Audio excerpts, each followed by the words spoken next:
stands for? I'm assuming that title is referring in particular with your work to Indigenous sovereignty. Is that correct? Like, well, when Linda said, "Oh, can Luke be on the show too?" He's this, and this, and she said, "Indigenous sovereignty activist." So, tell us more of what that entails. Indigenous people are inherently sovereign. You know, we were a people before. Before America. Before America, we were sovereign nations. There were many sovereign nations across this continent. It's about reestablishing that idea. You know, self-determination, getting Indigenous people to realize that we are you know, if we choose to be, we are United States citizens second, and hold loyalty to our Indigenous selves first. Whether that's something that you hold in your heart, or whether that's your tribal nation and its ideals, you know, you have to choose those things.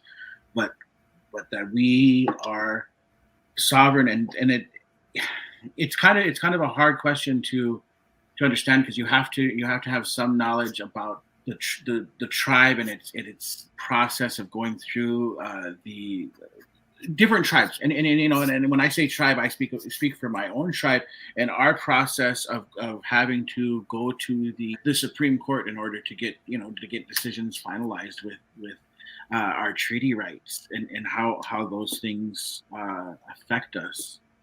You know, we can't just make decisions for ourselves in a lot of ways, right? We can't process a lot of our own criminal. You know, there are ways for our people to deal with criminal activity, and if we were able to deal with the crime within our own boundaries, in our own traditional manners, I think things would be a lot better for us. Instead, when things happen, there's what was called the 7 Major Crimes Act at one point in time, that was in place by the government, the specific branch, I can't remember.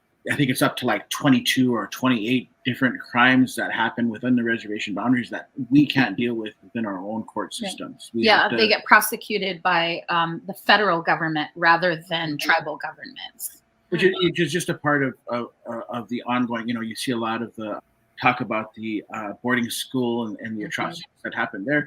This is ongoing, taking Indigenous people away from Indigenous communities and putting them in places where they are no longer able to be Indigenous in quite the same way. It's crazy because, you know, they use, for instance, parental drug use as an excuse to take Native kids away from Native families, and then they send them off to white families, and then give those white families the money to take care of those children, when they could have prevented the issue in the first place if they had been giving proper support to the Indigenous families. It's a ridiculous notion to take children away from, Native children away from Native families.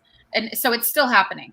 The boarding school era is different. And frankly, the boarding school era never ended. I mean, there are still boarding schools and Native boarding schools. We have big issues with what's going on within the foster care system as well. It's just another way of taking Native kids away from their families.